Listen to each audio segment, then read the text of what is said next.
আসসালামু আলাইকুম রহমতুল্লাহি ওয়া মহান আল্লাহ রাব্বুল আলামিন বলেন, ফালা খাউফুন আলাইহিম ওয়ালা হুম ইয়াহজানুন।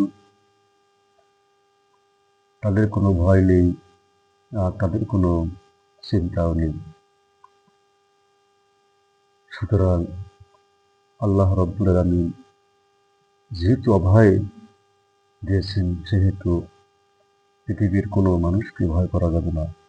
ফালা তাখশাউনান নাসা ওয়াখশাউনি ইন কুনতুম মুমিনিন।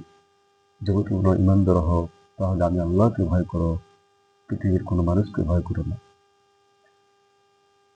প্রিয় মুসলমান ভাইয়েরা,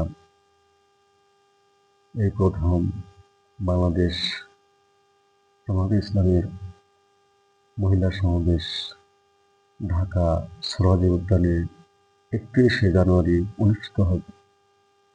সুতরাং ভয়ের কোনো কারণ নাই। আল্লাহ রাব্বুল আলামিন নিরাপত্তার ব্যবস্থা করে দিবেন। তার কারণ তিনি মুমিনদেরকে সাহায্য করেন। ওয়া কানা হাক্কান আলাইনা নাসরুল মুমিনিন। মুমিনদেরকে সাহায্য করা আমি আল্লাহ রাব্বুল আলামিনের জন্য ওয়াজিব। এজন্য বাংলাদেশের প্রান্ত থেকে প্রত্যেকটি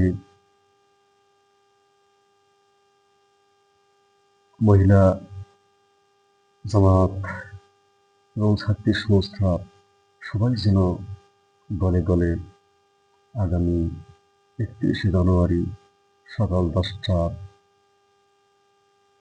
আগেই যেন যোগদান করেন। তার কারণ আল্লাহ রাব্বুল আলামিন নারীদেরকেও সৃষ্টি করেছেন, পুরুষদেরকেও সৃষ্টি করেছেন। নারী পুরুষ উভয়ের অধিকার আছে।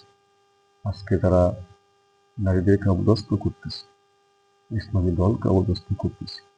এমন একদিন আসবে, আল্লাহ রাব্বুল আলামিন হয়তো আগামী ১২ তারিখের মধ্যেই এমন একটি ব্যবস্থা করে দিবেন, যার মধ্য দিয়ে আগামীর বাংলাদেশে নারীরা তাদের ইজ্জত, তাদের সম্ভ্রম নিয়ে টিকে থাকবে ইনশাআল্লাহ, এবং বাংলাদেশে ইসলামী রাজ কায়েম হবে। আল্লাহ পাক তৌফিক দান করুন। আসসালামু আলাইকুম ওয়া রাহমাতুল্লাহি ওয়া বারাকাতুহু।